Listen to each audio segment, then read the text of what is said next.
안녕하세요, 여러분. 제가 정말 살다 살다 별일을 다 겪어봅니다.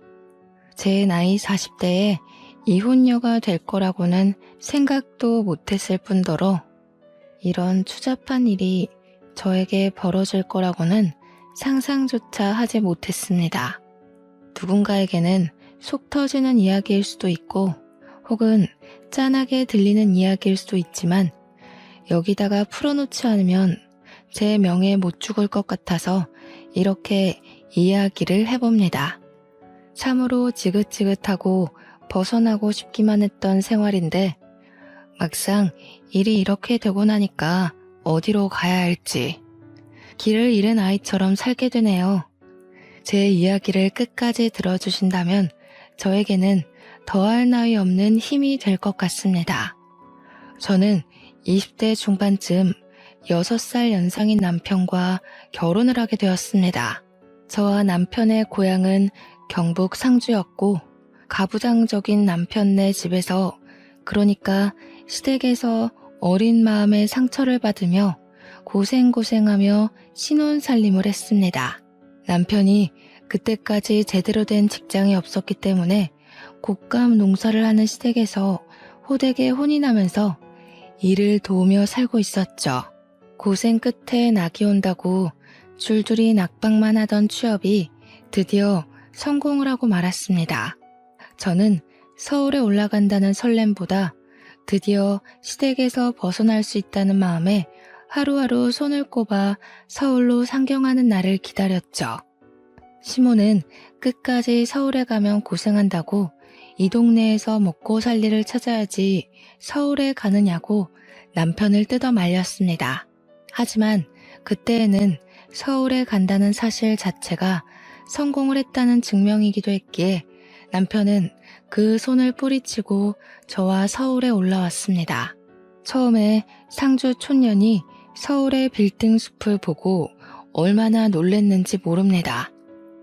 서울에 오니 시집살이 시키던 시모가 없어서 얼마나 행복했는지 마음의 안정이 빠르게 찾아오더라고요.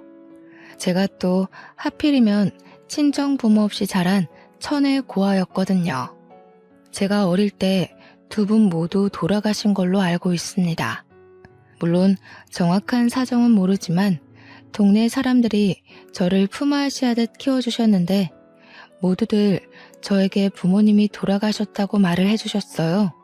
저는 마을 주민들의 도움이 없었더라면 한겨울에 추위에 얼어 죽었거나 배가 골아 죽었을지도 모릅니다. 저는 어릴 때부터 마을에 온갖 자비를 하면서 밥을 얻어먹었고 학교를 다녔습니다. 그래서 지금 남편과 결혼한다고 시댁을 방문하여 인사를 드렸을 때 시모는 밥주걱을 저에게 던지시기도 했었습니다. 어디 만날 여자가 없어서 마을 사람들이 업어 키운 계집애를 데리고 오냐고 부모 목숨 뺏어간 계집애라고 재수없다고 하셨습니다. 남편이 박박 우겨서 결혼을 하긴 했는데 취업이 되지 않아서 2년 동안 시댁에 얹혀 살아야 했죠. 그 인연이 정말 저에게는 두 번 다시 겪고 싶지 않은 지옥의 기간이었습니다. 세상에 시집살이를 이렇게까지 시킬 수 있나 싶을 정도로 저희 시모는 지독한 사람이었습니다.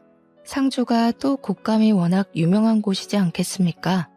시댁이 꽤 큰 농장을 가지고 있었는데 인터넷에 상표만 쳐도 줄줄이 고급 곶감으로 나오는 그런 업체를 운영하고 계셨습니다. 그 곶감을 제 손으로 일일이 말리고 털어내고 엮고 하면서 만든 것입니다. 그거야 뭐 잡노동이기도 했고 밥을 얻어먹기 위해 다른 집에서도 했던 일이기에 익숙하긴 했던 터라 괜찮았습니다. 근데 그 일을 하다 보면 진짜 손끝에 있는 감각이 다 사라질 정도로 쓰라리고 아프거든요. 그런 와중에 식사를 차려야 하니까 주방에서 밥을 짓고 있으면 일부러 보일러를 꺼두시는 게 우리 시모였습니다. 찬물만 쓰라고 하는데 손끝에 찬물이 닿으면 정말 악소리가 절로 나올 정도입니다. 치졸하게 저를 괴롭히셨던 거죠. 제가 그 2년 동안 살이 쭉 내려서 볼품이 없을 정도로 마르기도 했답니다. 오죽하면 동네 아주머니들께서 그 집 시집살이가 얼마나 심하면 우리 끝순이 살이 다 빠져서 시체 같다고 할 정도였습니다. 아, 제 이름이 끝순이는 아니지만 동네 품앗이를 하며 자랐다고 하지 않았습니까? 동네 분들은 애칭처럼 저를 모두 끝순이라고 불러주셨습니다. 집안의 막내딸이다 하시면서요. 동네 분들이 전부 제 어머니이자 아버지셨죠. 아무튼 서울에 상경을 하고 나니 세상에 이렇게 멋있는 사람들이 존재할 수 있나 싶더라고요. 길을 가다 마주치는 사람들이 전부 연예인 같고 모델 같고 그랬습니다. 하나같이 세련되고 화장도 어쩜 저리 잘하는지 저 같은 촌년은 꿈에도 못 꿀 정도더라고요. 남편은 서울에서 일을 하게 되면서 상주에 있는 시모의 사업장에서 일을 할 때보다 훨씬 많은 돈을 벌기 시작했습니다. 하지만 돈을 많이 벌어봐야 어마어마한 서울 물가에 기가 죽어 저희는 혀를 내두르면서 지내야 했죠. 그나마 시댁에서 저희가 상경할 때 집을 구할 돈을 빌려줘서 다행이었습니다. 그거마저 없었더라면 정말로 지하 단칸방에서 집을 구할 돈을 언제쯤 모으려나 하면서 손가락만 빨면서 지냈을지도 몰라요. 시댁이 곶감 장사를 하면서 꽤 많은 돈을 벌어서 다행이었다고 생각합니다. 물론 시모는 그만큼 저를 부려먹긴 했지만요. 하나뿐인 아들이라고 저희한테 주택 전세를 얻을 만큼은 빌려주었죠. 그 돈을 담보로 저는 또 어마어마하게 시댁에 시달려야만 했습니다. 곶감 철이 아닐 때에도 무슨 일만 생기면 5시간 거리인 상주로 저를 몇 번이나 부르셨습니다. 한 달에 몇 번이나 왔다 갔다 했는지 정말 하루 걸러 상주에 내려갔다고 해도 과언이 아닐 정도였어요. 꽃감을 말릴 철이 오면 내려가서 일을 도와야 했기에 새벽같이 버스를 타고 상주로 내려갔고 시모가 만족할 때까지 일을 해야 했습니다. 당연히 남편은 서울에서 일을 해야 했기에 남편만 서울집에 덜렁 두고 가야 하는 일도 많았죠. 그러던 도중 저의 뱃속에 새 생명이 자라나고 있다는 사실을 알게 되었습니다. 몸에 미열도 있고 속이 메스꺼리고 머리가 아파서 병원에 찾아갔더니 산부인과에 가보라고 하더군요. 그날 남편의 손을 잡고 산부인과에 가서 임신 소식을 알게 되었고 저는 시댁에 연락을 드렸습니다. 제가 임신을 했다고 하니 시모가 저에게 당장 상주로 내려오라고 말을 하셨고 저는 마음을 졸이며 상주에 남편과 내려갔습니다. 시모는 남편에게 잠시 일을 좀 보고 올 테니 집에 있으라고 했고 저는 시모를 따라 나섰죠. 시모의 손에 이끌려 도착한 곳은 다름 아닌 점집이었습니다. 저는 왜 점집에 왔는지 이유를 몰라 시모를 쳐다봤습니다. 그러자 여기가 아주 용한 점집이라면서 군소리하지 말고 따라오라고 하시더군요. 점쟁이 앞에 저를 떡하니 앉히시더니 시모가 아들이요 딸이요 하고 묻는 게 아니겠습니까? 그러자 점쟁이가 인상을 팍 쓰면서 시모한테 당신 집에는 아들 기운이 없어? 라고 호통을 치시는 겁니다. 그 이야기를 듣자마자 시모가 갑자기 일어나라며 제 딸을 질질 끌고는 상주에 있는 작은 산부인과 앞으로 데리고 갔습니다.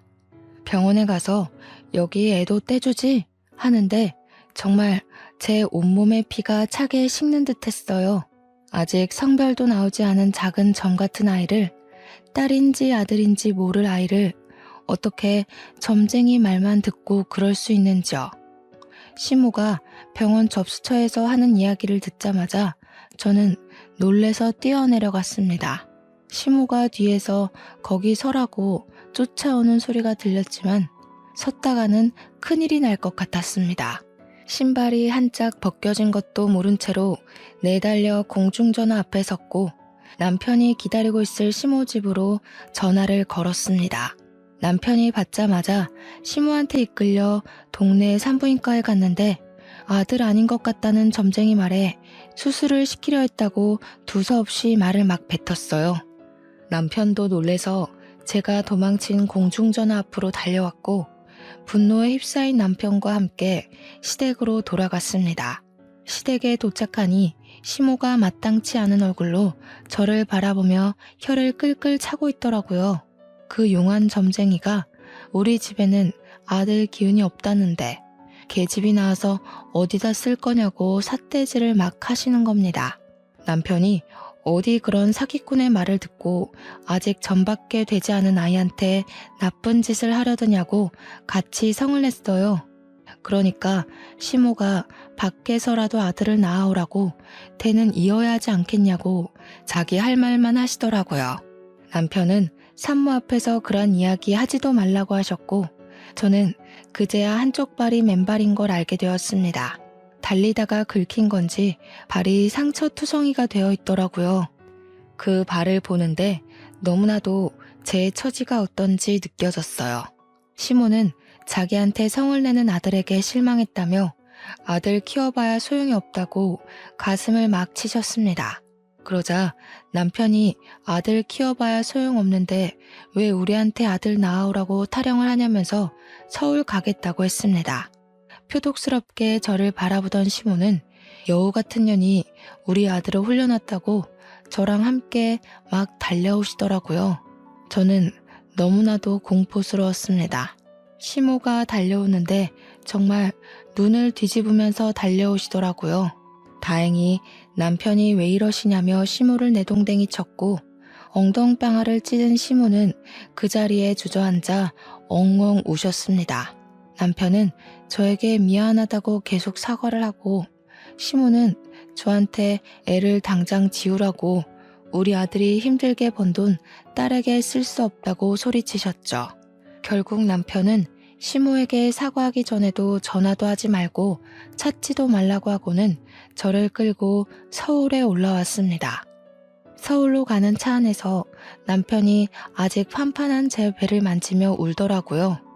이제 시댁에 오지 말라고.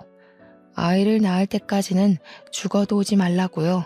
그 뒤로 저는 서울에서 지내면서 어떻게든 시모의 연락을 피하기 위해 노력을 했어요. 곶감 농장의 일이 바빴던 터라 시모가 서울에 올라올 수 있는 날이 없었기에 그나마 다행이었다고나 할까요. 임신 5개월쯤 되었을 때 병원에서 넌지시 아이의 내복은 파란색으로 준비하시는 게 좋겠네요. 라는 이야기를 듣고 나서야 뱃속의 아이가 아들이라는 걸 확신했습니다. 무당이 정말 사기꾼이었는지 아들 기운이 없다더니 떡하니 아들을 임신하고 있었던 거죠. 혹여라도 그날 도망을 치지 못해서 수술대 위에 올랐더라면 우리 떡두꺼비 같은 아들은 만날 수 없었을 겁니다. 우여곡절 끝에 결국 아들을 무사히 낳았고 병실에 누워있다가 잠이 들었는데 누군가 쳐다보는 느낌에 눈을 뜨니 시모가 저를 빤히 보고 있더라고요. 순간 어찌나 놀랐는지 입에서 악소리가 절로 나왔습니다. 시모가 겸연쩍어 하면서 저한테 그러더군요. 그래, 고생했다. 아들 낳았으니까 할 일 다 했다. 하시면서 제 손을 잡는 겁니다. 저는 솔직히 소름이 돋았습니다. 태도 변환이 너무 빠른 것 아닌가 싶었거든요. 저도 말이 곱게 나오지 않았기에 시모한테 어머님이 애 지우라고 할 때 지웠으면 큰일 날 뻔했네요. 하니까 시모가 눈에 쌍심지를 켜고 내가 언제 그랬어? 이러더라고요. 진짜 치매 검사라도 받으셔야 하는 거 아닌가 하는 생각이 들었죠. 자연분만이었지만 꽤 난산을 겪었던 터라 다른 산모보다 이틀을 더 입원해 있었는데 집으로 돌아와서도 시모가 상주에 내려갈 생각을 안 하더라고요. 그러면서 저한테 우리 남편을 낳았을 때 엄청나게 힘들었었다면서 너는 애도 잘 낳는다 하시며 본인 이야기를 하시더라고요. 솔직히 저도 진통이 꽤 길었고 아이가 중간에 걸려서 나오지 않아 엄청 힘들게 애를 낳았었는데 시모가 제 노력은 몰라주고 그런 말을 해서 속이 상했죠. 시모는 아랑곳하지 않고 본인 이야기를 계속 이어갔습니다. 시모는 늦은 나이에 겨우겨우 시부와 결혼을 했고 아이가 바로 들어서지 않아서 고생을 했다고 하더라고요.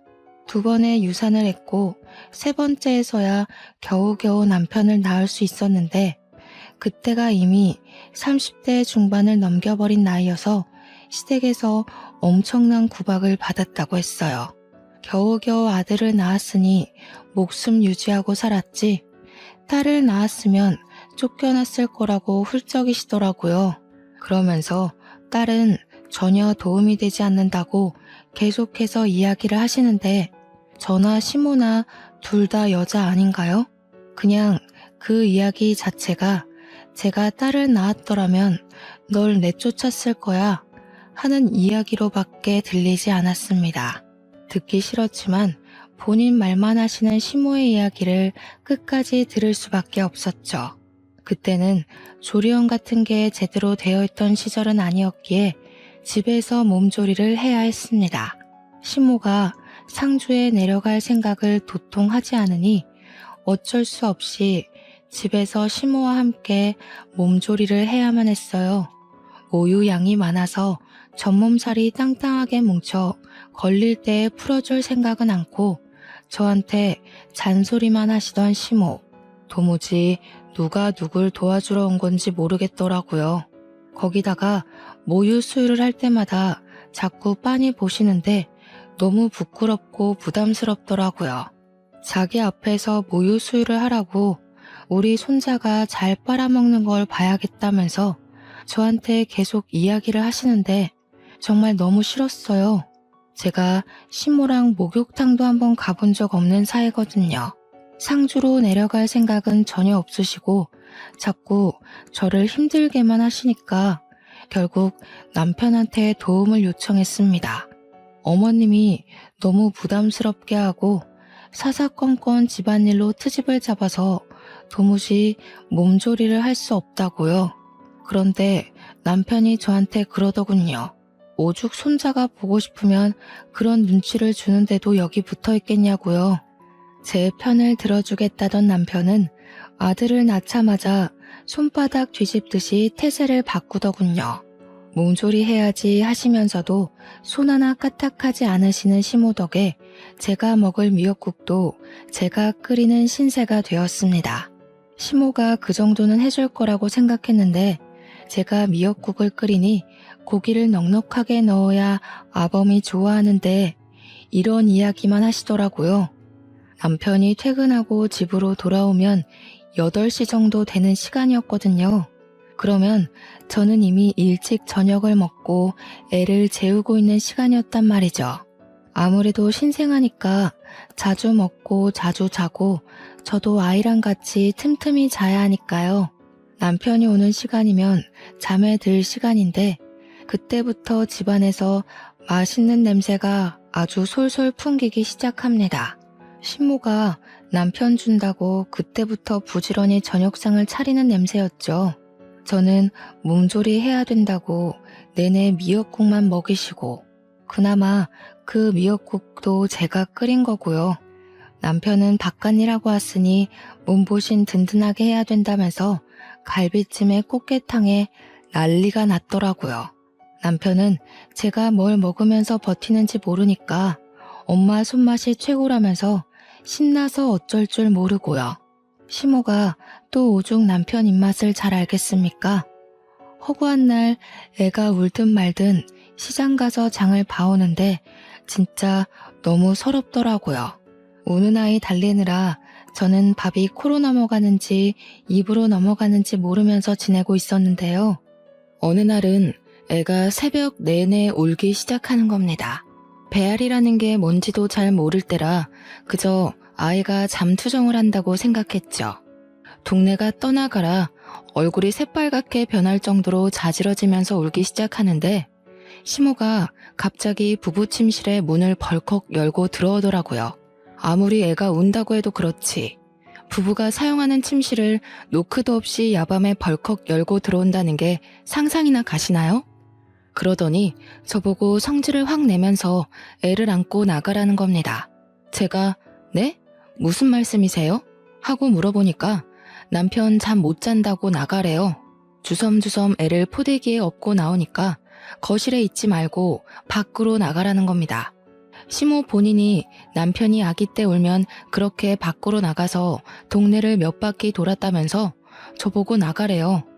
아무리 여름이라지만 모기도 많고 할 텐데 어딜 나가냐고 했더니 저한테 그럼 우리 아들 잠도 못 자고 출근하라는 게야? 난리가 났더라고요. 결국 저는 애만 덜렁 안고 쫓겨나서 어쩔 수 없이 애를 재우기 위해 동네를 3바퀴나 돌았습니다. 그 뒤로는 애가 밤에 울기만 하면 저보고 나가서 애 달래고 오라고 하더라고요. 도대체 저는 잠을 언제쯤이나 잘 수 있는 걸까요? 그렇게 몸조리도 못하고 동네 돌고 밥도 제대로 못 먹고 하니까 결국 제 몸이 망가져 쓰러지고 말았습니다. 병원에서 눈을 딱 떴는데 시모가 혀를 끌끌 차면서 이제는 또 몸이 허약해서 문제라고 하시는 겁니다. 저한테 그래서 둘째는 언제 가지고 언제 낳을 거냐고 돈 잡아먹는 귀신이 붙은 게 틀림없다 하시더군요. 병원에 이렇게 누워있으면 하루에 돈이 얼마가 깨지는지 알고는 있냐면서 저 때문에 남편만 고생하게 생겼다고 하는데 너무 서러웠습니다. 제가 엉엉 울고 있자 의사가 들어오더니 안 그래도 쓰러진 사람인데 자꾸 울면 탈수 온다고 물 많이 마시라고 하더라고요. 그러면서 하는 말이 출산한 지 얼마 안 돼서 영양분을 골고루 많이 섭취하셔야 되는데 영양분이 모자라대요. 현대사회에 영양실조로 쓰러져서 실려오는 사람이 몇 없다고 잠도 못 자고 지금 몸이 말이 아닌 상태라고 하더라고요. 그러면서 멀찍이 있는 제 남편한테 육아도 도와주시고 몸조리도 도와주셔야지요 하더라고요. 생판남인 의사 선생님도 제 편을 들어주는데 진짜 너무 서러우니까 아무 말도 못하겠더라고요. 근데 남편이 거기서 뭐라는 줄 아세요? 고기 반찬을 그리 먹는데 왜 영양실조가 오지? 하더이다. 악에 바친 제가 막 이야기를 했어요. 그 고기 반찬 어머님이 넣어놔주지 나는 미역국만 먹었다고. 당신이 미역국 안 먹는 거 알자마자 미역국에 고기 조각도 못 넣게 한다고 막 소리를 질렀습니다. 시모가 저한테 미친 개야? 하면서 난리를 치는데 의사가 고개를 절레절레 흔들면서 고기 많이 드세요 하더라고요. 그날 수액을 다 맞고 퇴원을 하려고 하는데 시모가 보이질 않더군요.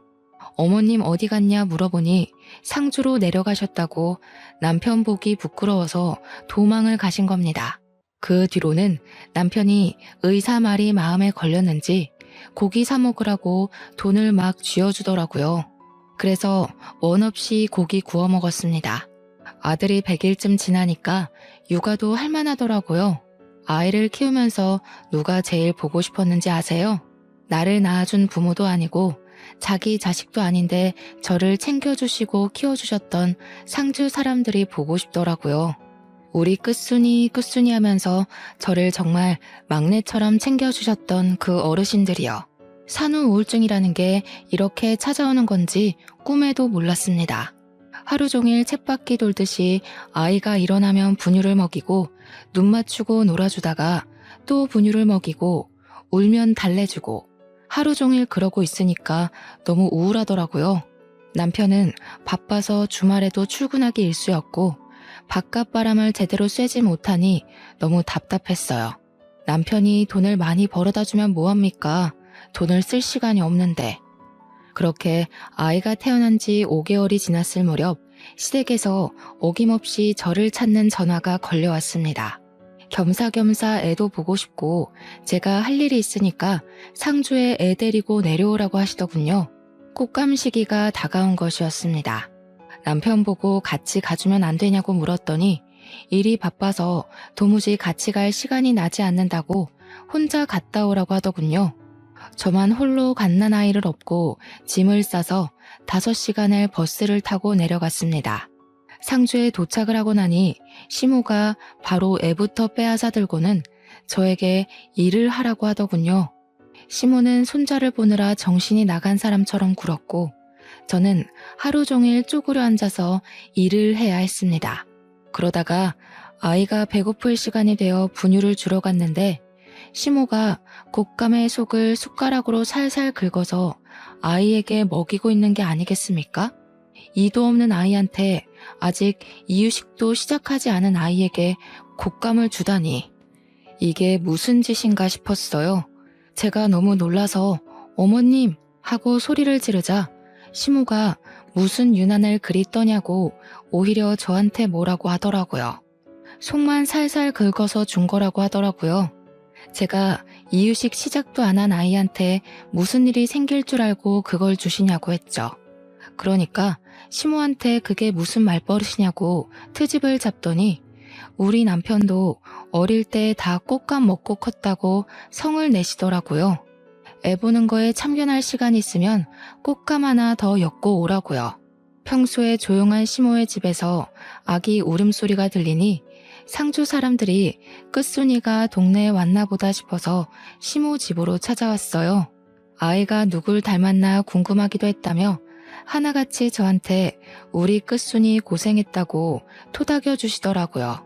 저를 보고 싶어서 오셨다더니 용돈도 한아름 준비해서 오시는 거예요. 아이를 낳았을 때 고생했을 텐데 이제야 용돈도 준다면서요. 우리 시모한테도 못 받아본 돈이라 너무 소중해서 감사하다 인사드리고 가슴팍에 넣어놨는데 시모가 그 돈 내놓으라 하더라고요. 제가 받은 건데요. 하니 우리 손주 낳아서 받은 돈 아니냐고 말도 안 되는 소리를 하면서 그 돈 내놓으래요. 우리 시모 진짜 부자거든요. 시부 돌아가시고 모든 사업장 시모가 받아둔 터라 진짜 알짜배기 부자란 말이에요. 이 곶감 농장 나중에 다 손자 거 될 거라면서 그러니 손자한테 들어오는 돈은 자기가 챙기는 게 맞는다며 돈 내놓으라고 하는데 말이 되나요?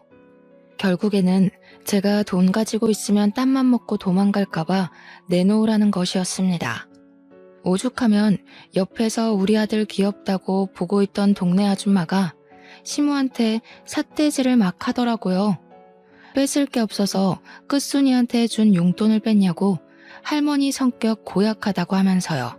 그랬더니 시모가 또 씩씩거리면서 자네는 뭔데 집안일에 참견이냐고 성질을 버럭 내시대요.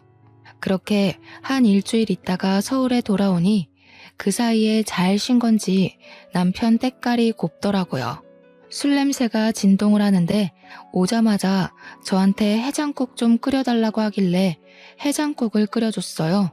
결혼 전에는 저 없으면 죽겠다고 난리를 치는 통에 결혼까지 했건만 애 낳고 나니까 제가 날개옷 잃은 선녀같이 느껴지나 봐요. 제가 시댁에서 당하는 일들은 하나도 신경 써주지 않고 자기가 세상에서 제일 바쁜 사람인 줄 알고 살더라고요. 그렇게 겨울이면 상주에 내려가서 일을 하고 애는 쑥쑥 자라나고 몇 년을 보냈는지 모르겠습니다.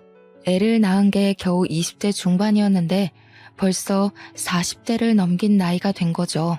우리 아들은 중학생이 되었고 서울 애들 사이에서 공부도 곧잘 따라가 중상위권 성적을 유지하면서 지내고 있었습니다.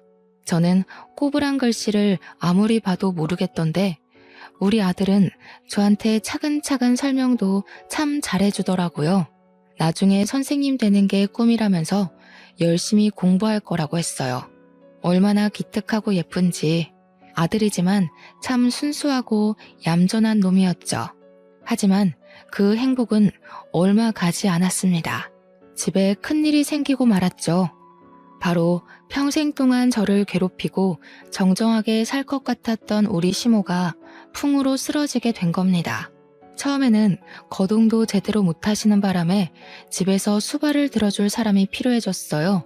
아들은 중학생이고 남편은 직장 때문에 움직일 수 없고 저 또한 집안일을 챙겨야 하는 입장으로 시모 옆에 내내 붙어 있을 수가 없었기에 간병인을 구했습니다.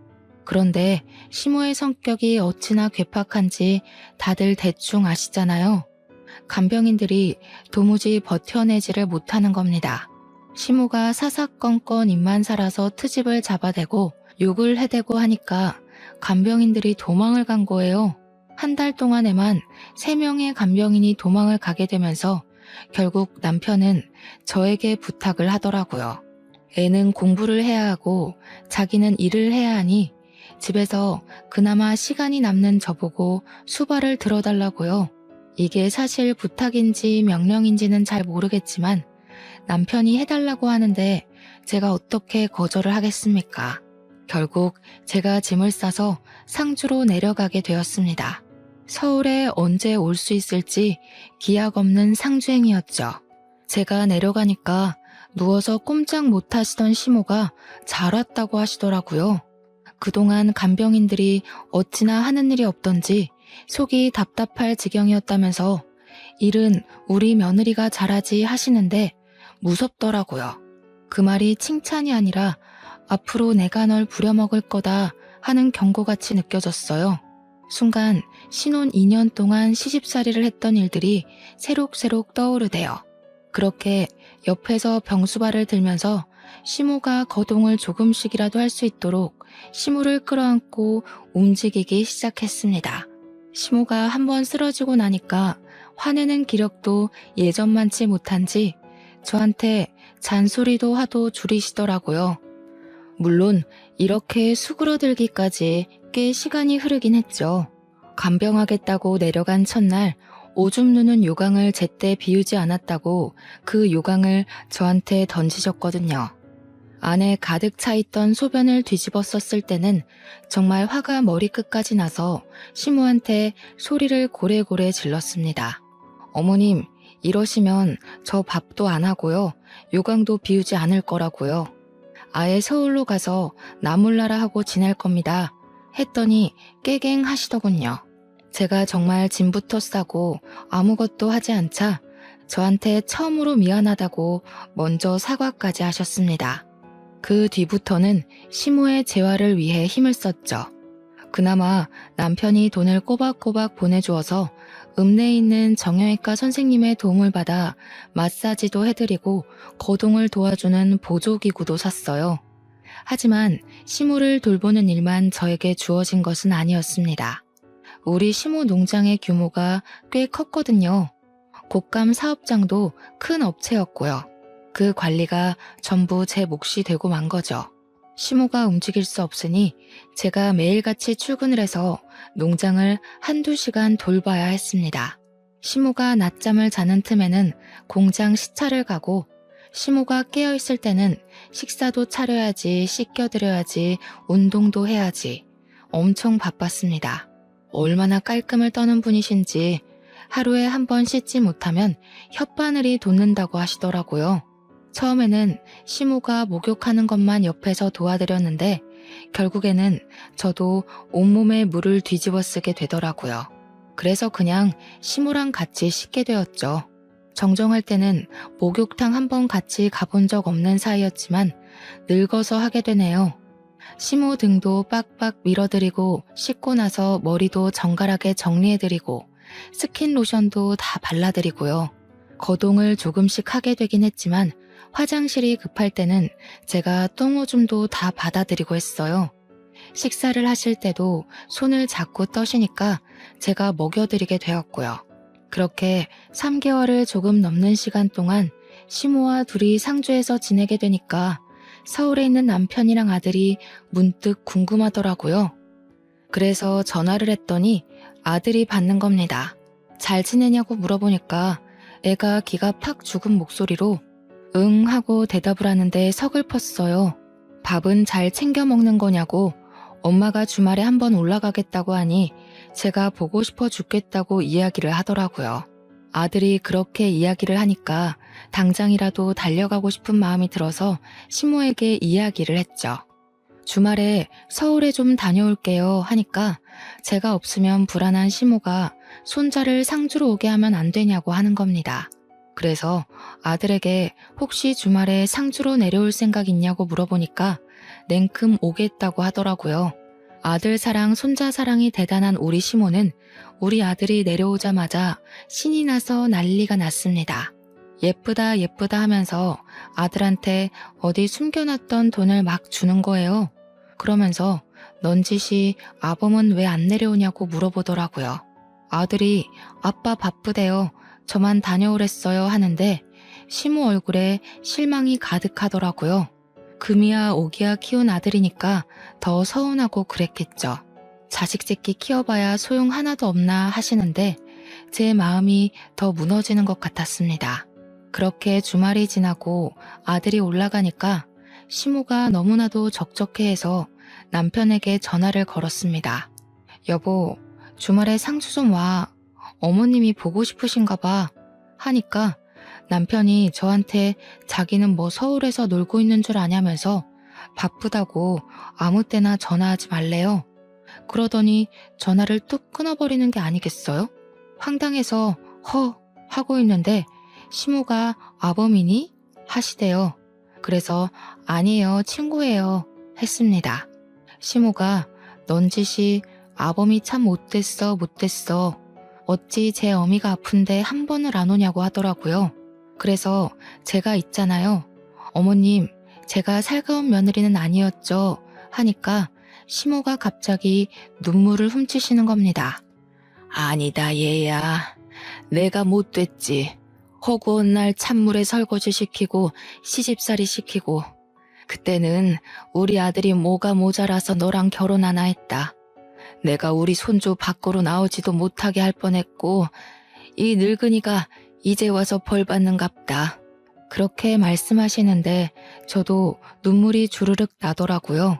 그러면서 시모가 저한테 자기 죽으면 그래도 곶감 손질도 다 할 줄 알고 공장 굴러가는 법도 알고 있으니 사업체를 물려받으면 되지 않겠냐고 하시더군요. 애는 서울에서 공부시킨다 해도 저는 여기 내려와서 가업 이어나가면 돈 걱정은 없이 살 수 있을 거라고요. 옛날에는 다 제가 싫고 미워서 그런 잡일들을 시키는 거라고 생각했는데 그게 아니었던 거죠. 곶감 엮는 것부터 고르는 법 하나하나 시모가 저를 붙잡고 알려주었던 게 생각이 나더라고요. 그게 다 나중에 저에게 이 사업체를 물려주기 위해서 알려주셨던 거였어요.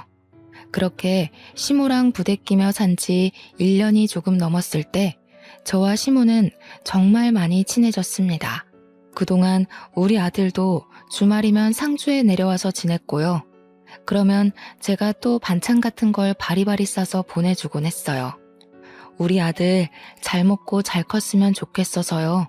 우리 아들이 어느 날 저에게 자기도 상주에 내려와서 살면 안 되냐고 물어보더라고요. 저는 아들에게 서울에서 공부해야지 여기는 학교도 없으니까 별로 좋은 환경은 아닌 것 같다고 이야기를 했습니다. 그러니까 아들이 서울이 싫다고 하는 겁니다. 무슨 일 있냐고 물어봐도 아무 일 없다고 말을 하는데 제 마음은 또 그게 아니더군요. 그래서 아들이 자는 사이에 남편에게 전화를 걸었습니다.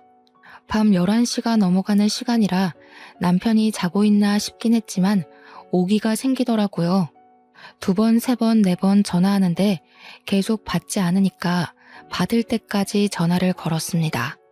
11번째 드디어 전화를 받더니 버럭 소리를 지르는 거예요. 야, 왜 자꾸 전화를 하고 그래? 그렇게요. 저는 왜 전화를 안 받냐고, 뭐 하고 있었냐고, 우리 아들한테 무슨 일이 있길래 자꾸 상주에서 살고 싶다고 이야기하는 거냐고 물어봤죠. 그랬더니 저한테 그놈이 상주에 있는데 왜 자기한테 물어보냐고, 서울이 싫은가 보지, 상주에서 살라고 해, 하는 겁니다. 그러면서 돈은 꼬박꼬박 보내줄 테니까 걱정하지 말고 상주에서 지내라고 하는데 순간 느낌이 쎄하더라고요. 이놈이 바람이라도 났나? 왜 자꾸 나랑 아들을 상주에서 못 올라오게 하려는 걸까 싶고요. 자꾸 전화도 피하고 전화하지 말라고 하는 것도 이상하게 느껴졌어요. 전화를 끊고 한참을 전화기 앞에서 멍하니 있었는데 뒤에서 기척이 느껴지더라고요. 아범이 바람이 났다냐? 저는 소스라치게 놀랐습니다. 분명 우리 시모가 자고 있는 걸 확인하고 남편에게 전화를 건 것이었거든요. 한번 잠들면 누가 업어가도 모르게 깊게 잠을 자는 시모라서 안심하고 있었는데 거기다가 시모가 9시면 잠자리에 드시거든요. 시간이 11시가 훌쩍 넘었는데 갑자기 일어나서 말을 거시니 제가 얼마나 놀랐겠어요. 바람이라뇨. 에이, 설마요 어머님. 아범이라면 계집질을 하고도 남지. 지 아비가 그러다가 일찍 죽은 거 아니여. 그 피가 어디 가겠어? 망할 놈의 새끼. 돌 맞아도 싼 새끼 같으니라고. 시모가 남편 욕을 하는 걸 생전 처음 본지라 저는 어안이 벙벙했습니다. 그러더니 저한테 당장 내일 아침 첫 차를 타고 서울에 가서 그놈을 족치고 오라고 하시는 겁니다. 제가 놀라서 네? 하고 물어보니까 하루 정도는 옆집 윤씨네한테 도와달라고 하면 될 거라고 하시더라고요. 그러면서 아침에 눈 뜨자마자 터미널로 가서 서울에 갔다 오라고 하셨어요. 가서 바람이 난 게 맞으면 발로 차주고 오해가 있는 거라면 다 풀고 오라고 하시더라고요. 그래서 저는 아침에 눈 뜨자마자 윤씨네 아주머니에게 길어야 이틀이라고 시모를 부탁드린다고 말씀을 드린 후 아들과 함께 서울로 향했습니다. 혹시나 싶어서 아들에게 혹시 너네 아빠 바람났냐고 물어보니까 아들 눈동자에 지진이 나더라고요. 알고 보니까 바람난 지 꽤 됐더라고요. 제가 상주를 오고 가고 할 때부터 그런 낌새가 있었던 거예요. 한 번 오면 며칠을 여기서 머물렀으니까요. 그 사이에 집 밖에서 자고 여자를 만나고 했던 거죠. 아예 제가 상주로 내려온 이후에는 집까지 여자를 들이더랍디다. 아들이 미쳤냐고 하니까 아들한테 너만 입 다물고 있으면 된다고 했대요.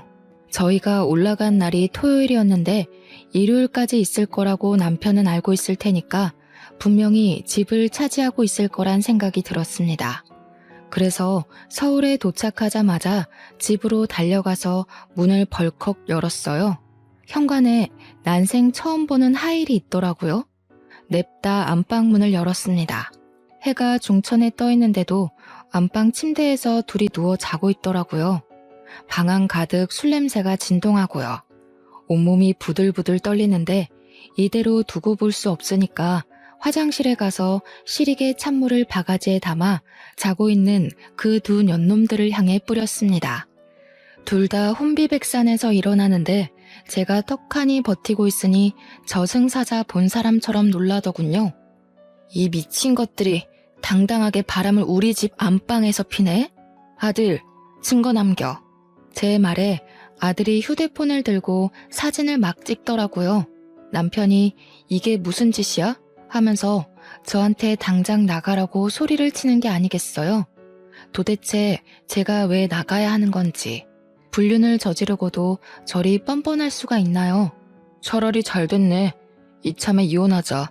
안 그래도 어떻게 말을 해야 할지 고민했는데 내 새 여자가 임신을 했거든. 그러니까 우리 깔끔하게 갈라서 자고. 알겠어? 네가 낳은 아들은 내가 포기해 줄 테니까 둘이 잘 먹고 잘 살면 되겠어. 저한테 너네 둘이서 잘 살아봤자 얼마나 잘 살겠냐마는 이러면서 나가라는데 진짜 바보같이 눈물이 나더라고요. 그 길로 아들과 저는 짐을 싸서 상주로 내려왔습니다. 시모를 보자마자 무슨 정신인지 엉엉 눈물이 나더라고요. 상간녀가 있더라. 그 여자가 임신을 했더라. 나한테 이혼하자더라 했어요. 시모가 한숨을 푹 쉬더니 저한테 이혼해라 하시더라고요. 돈은 넉넉하게 줄 테니까 뒤도 돌아보지 말고 서울 가서 살아 하시는데 제가 가면 시모는 누가 돌보냐고 그 여자가 와서 수발들 것 같냐고 했죠. 그러더니 시모가 남편에게 전화를 걸어서 그 다음 주에 그 여자 데리고 한번 와봐라 하시는 겁니다. 저는 이게 무슨 상황인가 싶어서 눈만 동그랗게 뜨고 있는데 시모가 또 어딘가에 전화를 하더니 지금 당장 와주소 하시더라고요. 무슨 일인지 몰라서 멍하니 서 있는데 1시간쯤 지나니까 시내에서 변호사 사무실을 운영하는 변호사님이 찾아오셨어요. 시모가 유언장을 좀 쓰고 싶은데 증여도 가능하죠? 하시는데 저랑 아들은 무슨 상황인지 몰라 가만히 있었죠. 내가 이 집이랑 곶감 농장을 전부 우리 며느리한테 주고 싶은데 며느리한테 줬다간 아들한테 뺏길 수도 있어? 그러니 변호사님이 제가 먼저 사망을 하게 되거나 소송을 걸게 되면 그럴 수 있다고 하시면서 손자에게 증여를 하면 괜찮다고 하더라고요. 시모는 곰곰이 생각하더니 그렇게 하겠다고 하셨습니다. 저와 아들은 소스라치게 놀랐죠.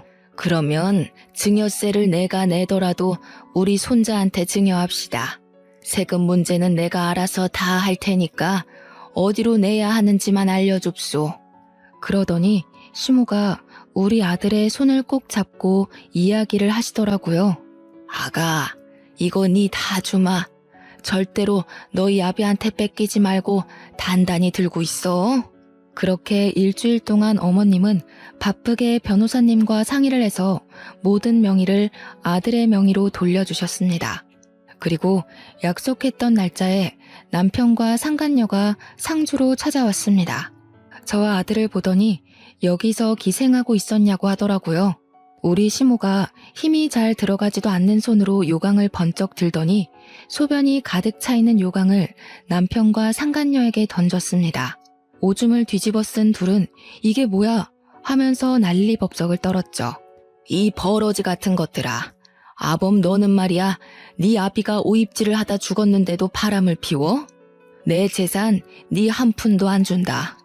내가 우리 손주한테 다 증여했으니까 두 번 다신 상주 땅에 발도 들이밀지 말어. 제 뱃속에도 어머님 손주가 있는데요. 저 자식이 내 자식이 아닌데 그게 어찌 내 손주가 될 수 있소. 우리 집에 아들 기운 없다 하더니 이게 내 아들이랑 절연하라는 소리였는갑소. 너희 뱃속에 애도 분명 고추 안 달렸을 거요.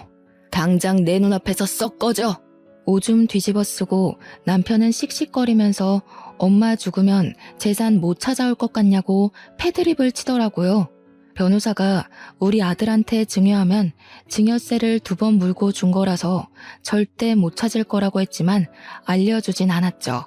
저는 결국 남편과 이혼을 했어요.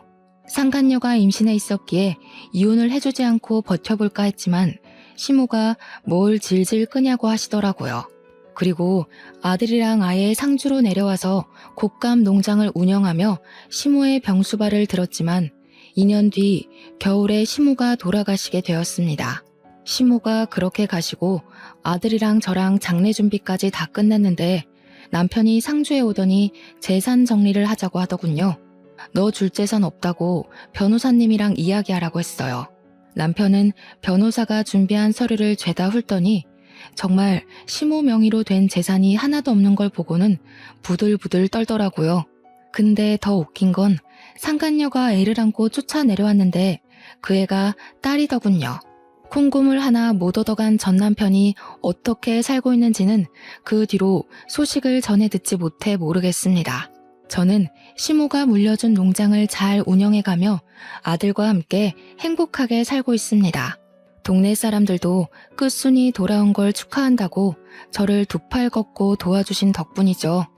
우리 시모 하늘에서 다시 만나는 그날까지 저를 응원해 주실 거라 믿고 오늘의 사연은 여기까지 올려보도록 하겠습니다. 감사합니다.